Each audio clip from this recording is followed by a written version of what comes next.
kalau ditelepon balas atau loh, nggak ada yang seperti itu. Supaya anaknya semakin bisa jauh. Kan enggak, pengennya apa sih? Bisa dihubungi kan? Kalau dicari gampang, betul kan? Tapi bagaimana setiap kali anak saudara dihubungi, nggak bisa. Yang paling parah, nomor saudara malah diblok. Saya percaya nggak ada yang seperti itu. Atau mungkin jawabnya kapan nggak tahu. Atau mungkin jawab sih, tapi jawabnya cuma satu huruf, Y. Atau dikasih emo, jempol. Enak enggak Bapak Ibu? Sama halnya dengan Tuhan. Hari ini jangan asal-asalan sama Tuhan Bapak Ibu. Termasuk di dalam hal persepuluhan. Ini bicara tentang hatinya Tuhan. Kalau bicara tentang uang Bapak Ibu. Kalau Maliaki, inilah kalau kita ngomong. Kalau persepuluhan hanya bicara tentang uang, saya kasih tahu Bapak Ibu. Orang yang kaya, semakin kaya akan semakin rohani. Artinya gini, kalau persembahan hanya bicara tentang uang, semakin kaya saudara, semakin kesempatan kau menjadi rohani lebih besar. Loh betul kan? Karena itu kita perlu bersyukur, persepuluhan bukan hanya bicara tentang duit Bapak Ibu, tapi hati.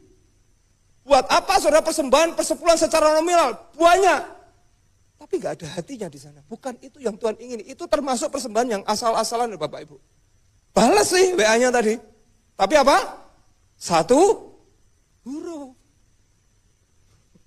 Ye. Ya anak-anak jangan dilakukan pada orang tuanya ya.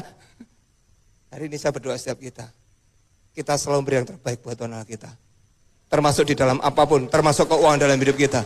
Kita beri yang terbaik buat Tuhan Allah kita. Termasuk tepuk tangan yang terbaik buat Tuhan Allah kita yang luar biasa. Amin. Dari sini kita tahu Maliaki gak hanya bicara tentang uang Bapak Ibu. Tapi ini bicara tentang kerohanian kita. Bagaimana Tuhan itu sedih ketika anak-anaknya itu tidak lagi memiliki hati buat Tuhan. Nah, ada lagi yang berpikir persepuluhan itu kan bicara tentang hukum Taurat. Nanti diutak-atik lagi Bapak Ibu, ini itu dan sebagainya. Saya kasih tahu Bapak Ibu, bahkan persepuluhan itu ada sebelum hukum Taurat itu ada. Ratusan tahun sebelumnya. Kenapa saya bilang seperti itu? Hukum Taurat lahir, keluar di zamannya Nabi siapa? Musa. Betul? Tuhan kasih hukum Taurat kepada umat manusia, pada bangsa Israel, ketika Musa itu ada di zamannya Musa. Nah, tahukah saudara, memang ada di dalam hukum Taurat persepuluhan. Tapi yang harus kita sadari, persembahan persepuluhan itu enggak hanya bicara dari hukum Taurat, tapi lahir dari iman dan percaya kepada Tuhan. Saudara masih ingat, Abraham itu juga mempersembahkan